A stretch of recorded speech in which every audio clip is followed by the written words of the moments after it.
Rachel Catanach, General Manager and Senior Partner of New York and Boston at FleishmanHillard, talks to host Doug Simon on PR's Top Pros Talk.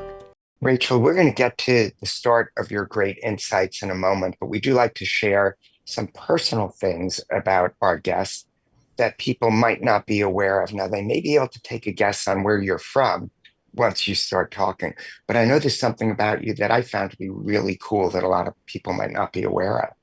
My background when I started was actually a violinist, and so I did my degree in performance violin. I actually studied also in Interlochen, Michigan when I was a teenager, and I still play the violin in an orchestra, the Hunter College Orchestra. We have about 8 concerts a year, and it's great fun. I'm one of the oldest people in the orchestra, but it's a fantastic opportunity for me to keep my hand in. Yeah, well, youngest of heart, and I know you're going to be a maestro when it comes to what you discuss as the decision dilemma that's facing many organizations. What do you mean by that phrase, decision dilemma? I think that dilemma literally means stuck between a rock and a hard place. And for companies and for brands, they are facing more dilemmas than ever. And it really is about being stuck between a decision that has a negative impact and another decision that has negative impact, and being able to navigate through that in a way that you can come out with an advantage, or at least no regrets about what you do. Now, some of the options and decisions that people have to make at the moment are many and varied, and they're completely due to the context in which the brand's operating. And this is different from COVID, where in fact there was a sort of singular thematic to the issue, and many brands faced the same problem. But now they're facing everything from geopolitics. How should they manage their supply chain when there is a request for more of the supply chain to go to the US, but they need to arbitrage in some way? How do they manage when there is different beliefs around what is scientifically true around safety in terms of food? So there's that polarity. There's different belief systems operating. There's often multiple truths. And brands have to navigate through that and understand where their audience is at and what impact their audience is going to have in terms of, receiving the information, receiving their communication. And that's the biggest challenge facing a lot of brands today, is how to navigate those dilemmas. In your role as an advisor, is there an approach you're trying to take? Because what I'm hearing from you, and this makes a lot of sense, is that many more decisions than in the past have both a positive side and a negative backlash to them. So it's much more of a balance. How do you advise people to approach that as advisors to other Sure. organizations? It does start with understanding the business first. And a lot of this is what are the business decisions, the values, the North Stars that the CEO and C-suite are following, because many decisions actually require a values-based approach in addition to a business approach. What's the impact on the business? So we start with understanding that. What is the actual appetite of the organization? We then look at audience analysis, and with AI, that's given us a lot more flexibility and depth of understanding to use things like synthetic audience simulations, where we can really test messaging. We can understand in advance what audiences are going to think. And then we can weigh up the scale and reach of those audiences depending on what they think. And so for a company who may face and need to reach 2 audiences with completely polar opposite views, for example, they need to then determine, if they go up with one message, what impact that's going to have on the other audience. And if they determine that they do need to reach 2 audiences equally, and you obviously can't have a split message, particularly around things like food safety, for example, they have to find a third way. And often our advice is helping them brainstorm what that third way could be, to find a point in the middle, potentially that is outside the immediate communications that both sides of the coin can agree on in terms of the audience. Yeah. Now, that's obviously a very difficult needle to thread. And there are also issues about what is the internal staff seeing, because you have different key publics there, your internal, your employees, your clients, your prospects, government agencies can be involved. So do you just throw your hands up and say, this is too absurd? Or is Too this hard. actually a boon to public relations? Because there are so many really subtle courses that you have to take. Well, I think the challenge at the moment is that a lot of companies are in this moment of stasis, and they have metaphorically thrown their hands up and said, it's too uncertain, we'll just do nothing for the moment. The point of safety for us is staying still. Unfortunately, for a lot of companies, the ability to stay still does not last very long. Uncertainty is not going to go away in the next 1 month. It's not going to go away in the next 6 months, and it's potentially not going to go away in the next few years. So companies can't stay still. They have to move forward, and they have to look at ways to try and navigate the sort of fractured and fragmented stakeholder environment that they're in. But this is where understanding too, what are the anchors in the business is important. And for companies, that they can look at their anchors. It could be their people, it could be certain parts of their customer base, it could be their research and development, but they have to really understand what is absolutely critical to their business and then base their decision-making around that. And then, as we said, weigh up the consequences of different courses, different scenarios. It is new scenario planning, and it is more scenario planning. And often our role is to really help be the sounding board for that scenario planning, and also let them know when they need to make decisions, business decisions, because it's not just about communication, it's making a business decision at the right moment in the process to be able to move forward.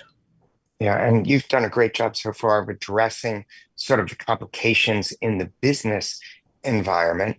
Of course, the media distribution options have become more complex and more involved than they used to be. So now you're going through this process, you've sort of figured out what the voice is that they want to have and decisions they're going to make.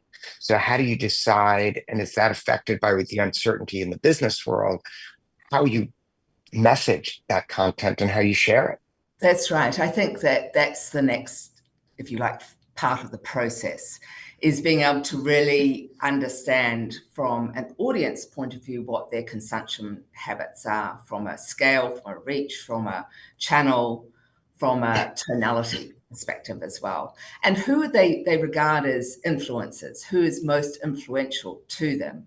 And I think one of the biggest things that we're seeing is that a lot of consumer groups have particular influencers that have enormous sway over them. And this is particularly true in the political context that we're operating in. So understanding that political sway, understanding how you can address that political sway often requires bringing on public affairs experts. It also requires thinking about influence in different ways. Not everything has to be done out front. Some of it has to be done behind the scenes. And I think that is the other thing we are seeing, is that it is definitely a public affairs environment where that is leading a lot of the conversations in terms of how to approach some of these dilemmas. Yeah, and what we're seeing along those lines is local is becoming even more important than it's ever been. That's actually been a boon to our businesses. One of our core products is providing satellite media tours, which now are becoming hybrid and super localized and saturated with that kind of flexibility. And we're seeing a lot of distribution to those trusted mediums of local TV stations who our recent survey found actually are relying on PR more than they've ever been. 91% of the producers said they're open to being pitched for stories about a brand or nonprofit. And if we could go back to our younger selves at the start of our career, we weren't getting 90% of them wanting to hear our calls at the time, for sure. So that's a change. So how do you go about sort of getting the messages out to these different audiences, and the fact that the silos have broken down, that if you share it in one place, it's likely to go anywhere. There's always a combination of influencer, of earned across multiple channels and paid. And it's not a case of, a complete formula that works for every client. You have to think about it from an audience perspective and really understand what the consumption habits are of your audiences and tailor it to that.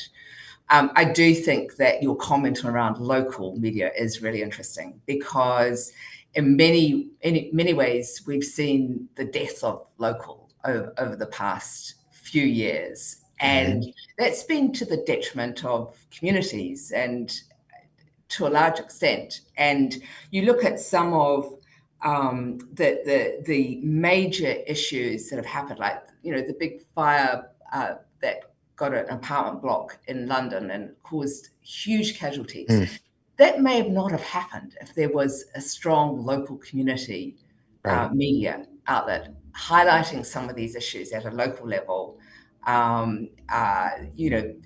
before they became sort of matched to the tinderbox from a real perspective.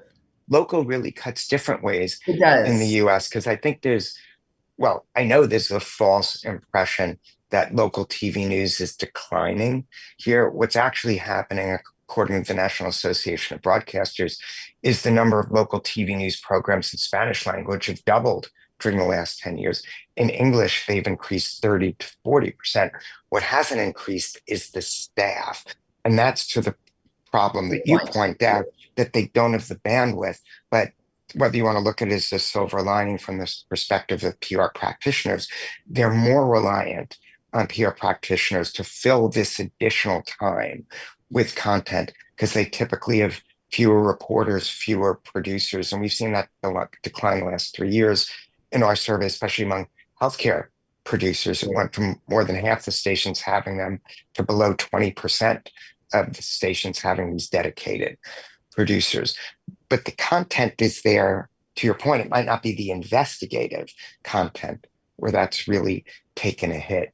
Circling back, what are some of the unique philosophies or tools or values that are really important from a communicator's standpoint, help their client navigate this complex pathway? We talked about synthetic audiences, and I think that that's going to become increasingly important, enabling PR professionals to really test messaging and to understand how things are going to be received, both from a media point of view, but also from a stakeholder point of view, at this very local level. And this sort of hyper-personalization allows much more of that than before. And that's going to be a big change. I think the other thing that we are seeing is that, and we are in fact using and developing, are tools like risk radars that enable you very quickly to understand the risks of campaigns, understand the risk of scenarios, understand the risk of messaging. And that ability to both understand risk and quantify risk is absolutely critical in the dilemma economy that I talked about, because it is about weighing it up. And if there isn't a process that you can do it efficiently, it becomes very cumbersome and also not necessarily that accurate either. So getting some predictive abilities with risk management is something that we're looking at. The other thing that we are looking at is frameworks, and we have frameworks that one we've actually called Two Truths, which is very much designed to help with the dilemma management that I talked about. And that is helping clients and brands manage the stakeholder communication in a polarized world. And it's extremely important to have a process around that. And as I said, understand the points where you have to have decision-making, understand the value sets of organizations, as well as understand at the end of the day what they need to achieve from a business point of view. And that's why all of this is really material to the C-suite at the moment, and a real elevation too of the art of communication. Yeah, and the two truth idea is so important because right now one side automatically thinks they're right, the other side is wrong. But sometimes there can be some truth in both perspectives, That's right. obviously not all the time. Before I give you a chance to give your final thought, I just want to give a shout out to Fleischman Hillard is close place in my heart is the first satellite media tour we ever did was 31 years ago plus with Fleischman Hillard when they That were is just starting as fantastic. an Well, experimental congratulations. That's tune. amazing. Thank you. Yeah, so that Um, was really exciting. The client is, hey, do you think we could get the host of the United Negro College Fund Telethon interviewed on TV stations around the country? And trying, he said, okay, if you can't get me 30 interviews, what kind of reduction will you get? So, of course, I said, well, if we get you 30, more than 30 or more, what can you get us? And he said, I'll get you a signed picture of Lou Rawls, who hosted it, which still is in my office to this very day. well, that's an important memento of how you can be successful by really negotiating, isn't it? So Yes, that negotiation it definitely takes a spot in my office. And as you sort of wrap up your beautiful concert of ideas, do you want to share a final thought with the viewers what they should take away? I think the final thought is that it is a complex time. There is a lot of uncertainty, but in fact, there is, for clients, it's now time to also see the potential for opportunity. And in order to help clients, see that potential for opportunity, we have to get them out of the stasis and actually moving forward with determining what their communications path is. It may be that it's not communicating, because yes, you can communicate your way into a problem as well as out of it. But Right. making a deliberate decision about that, having weighed up all the risks and opportunities, is what we should be all focused on today. And there will be winners, and let's all hope we're on the winning side. That is really great. And as if you don't communicate, you're going to be communicated about. So you may That's not have absolutely right. control, but at least you need a voice out there. Rachel, such an enjoyable conversation. Love your insights. Thanks for being with us. Thank you so much. It's a great conversation. Thank you to you.